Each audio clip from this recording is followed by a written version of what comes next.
السلام عليكم ورحمة الله وبركاته. حبايب قلبي كل المتابعين، وحشتوني جدا جدا.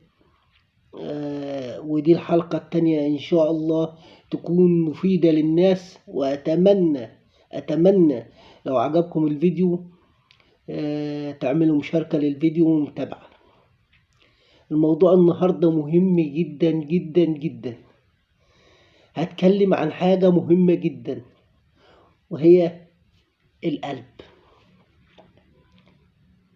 مربط الفرس اللي تقريبا كل حياتنا متوقفة عليه. إذا كان القلب نقي ونضيف، الحياة كلها بتبقى جميلة. هو اللي بيوجهك للخير والشر، هو اللي بيعرف يحب وهو اللي بيعرف يكره. هو الحاجة اللي دايما بتحس لما بتعمل حاجة غلط، هو اللي بيأنبك، بيحس بيك. قلبك انت قادر توجهه. حاول تخليه بقدر المستطاع ان هو نضيف، ما يشيلش غل، حقد، كره، سواد. اعمله لا مؤاخذة زي الجلابية، نضفه كل يوم، اغسله كل يوم، خليه ابيض نقي طاهر. ما تحاولش تحط عليه الفحم، بيبقى اسود. مش لازم تكره، حب الناس، اعمل خير هتلاقيه مرتاح. ابتسم في وش حد هتلاقيه مرتاح. طلع حاجة بينك وبين ربنا هتلاقي قلبك مرتاح. امشي في الشارع اضحك، بس مش ضحك باستهزاء، الضحكة المعتدلة. ابتسم لفقير، ابتسم لمسكين، ابتسم لغلبان، ابتسم، اضحك. خليه دايما يبقى هو حاجة كده نظيفة، حاجة مش متلوثة. حاول تبعده عن كل شيء فيه أذى للناس. حاول تخليك صافي بينك وبين ربنا، هتلاقي قلبك ده موجهك لكل حاجة صح،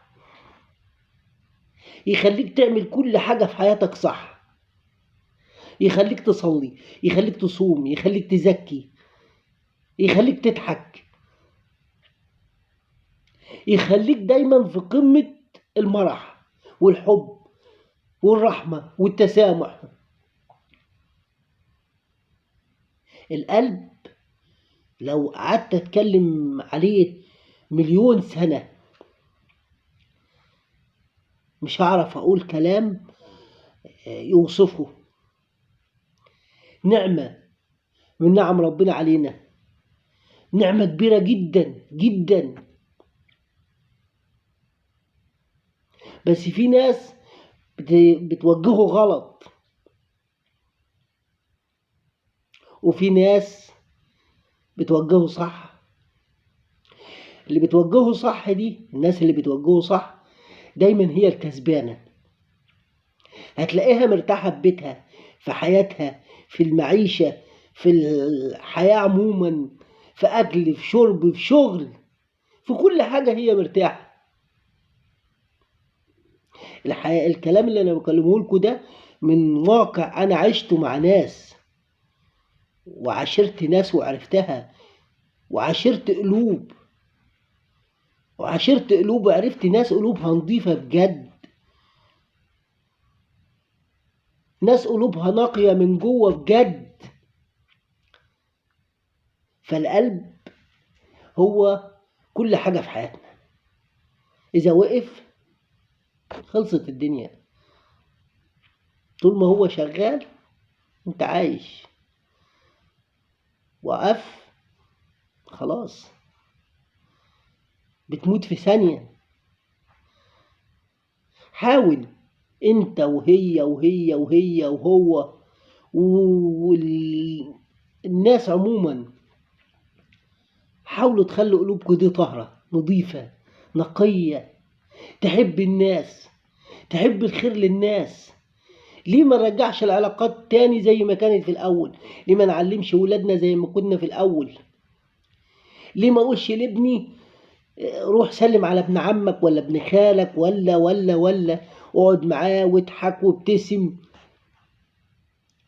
ليه؟ ليه نسينا كل حاجة حلوة؟ ليه قلبنا اتوجه لطريق الغلط؟ ليه كل تعاملاتنا بقت مادية؟ ما زورش ده عشان فلوس، وما زورش ده عشان معيش، وما زورش ده عشان كذا وعشان كذا. لا لا، ديننا مش كده. ديننا دين تسامح، دين قلوب. ده ربك رب قلوب. انت كفايه لما تخش على جارك وتضحك في وشه وتطمن عليه، او جارتك لما تروح فرح وتتعزم وتضحك بناقص الفلوس. انت بينك وبين نفسك ما تفكرش ان انا هدي فلوس، انا رايح اجامله اضحك معاه واتبسط معاه وافرحه واحسسه ان ليه ظهر وليه سند من قلبي. من ده من ده صدقوني، اذا ده نضف كل حاجة في حياتنا هتتغير. هنتغير في كل شيء، هنتغير في الأخلاق وفي المبادئ وفي القيم وفي الرحمة وفي التواصل بيننا وبين بعض. لما ده بقي غلط احنا طريقنا بقيت غلط، نسينا أخلاقنا ونسينا مبادئنا ونسينا تربيتنا ونسينا الأصول ونسينا القيم ونسينا الدين. لا، لازم توجه قلبك صح، تخليه صح،